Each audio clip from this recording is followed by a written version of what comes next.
number 3 would be to sign up for the knot. I know it kind of sounds silly because it's a very commercial kind of a thing, and if you're not like the traditional bride, you might feel like it's a waste of your time. But to be honest with you, you go on it and you click. It can change your wedding location in a drop of a hat. You put in the date that you want to get married, or around, you can guess if you need to. And then it does a countdown for you. It lets you know when you're coming up on, okay, you should be setting your table arrangements now. You should be, or seating arrangements now. You should be ordering your cake. It'll email you and notify you things. In addition to emailing you, relevant information. Oh, here's the top 10 don't do's, and to be honest with you, they honestly are helpful. And I know it sounds silly. So once you get that email address, first do that. Then go and sign up for the knot. Funny story, before I was engaged, I signed up for the knot. My friend Andrea and I were talking about our weddings, and it was very unrealistic for either of us to be getting married soon. I had just started dating Freddie, but we decided, let's just, talk about our weddings. Well, we wanted to go look at a flower arrangement on there, and it wouldn't let us look at it unless we were signed up. So we just thought, no big deal. So signed, Emily and Freddie getting married, blah, blah, blah. And this was when he still lived in New York. I kid you not, I started getting all of these emails. Like I say, that's why you want a private email address or, just a wedding one, and stuff in the mail. And he would come and visit me, and I would be secretly like, let me delete it off my phone. And it just felt like I was like lying. So I had to confess to him. I had to say, okay, you know what? I started this not accidentally, and it was just hilarious. And he understood completely. However, don't do that unless you're engaged, because it's not a fun conversation to have. No.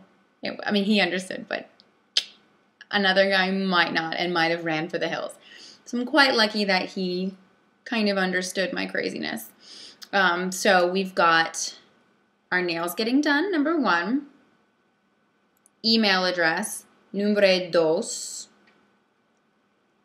Then once you get that email address, you're going to want to sign up for the knot, number 3.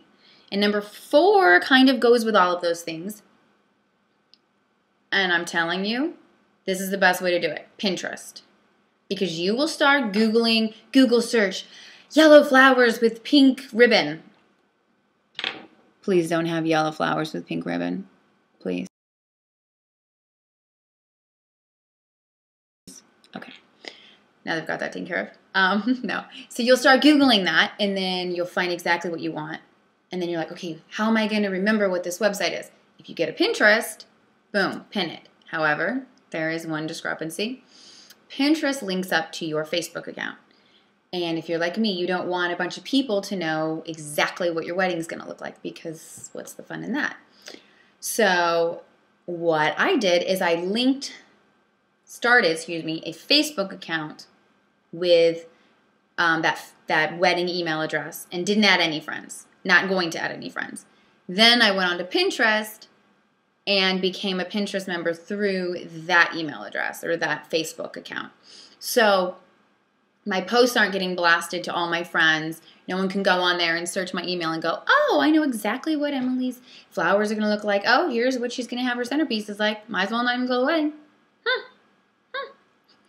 So I would suggest doing the Pinterest, link to a Facebook account that is also linked to that wedding email. So everything's funneled through one email address, and people can't go and see exactly what your wedding's going to look like, because what's the fun in that?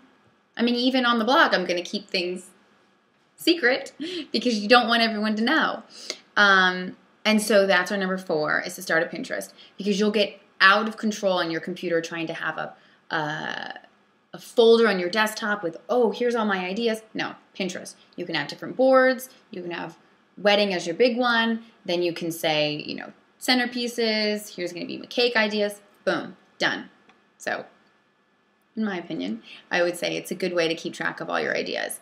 The best way, I think we have a visitor. Come here, Luda. This is Ludacris. And he's the cutest dog in the universe, and he's going to be in our wedding too. And so I'll introduce him. Come here. Like I said, cutest dog ever. Hi, Luda. Say hello. Hi. Hi. That's ludicrous. So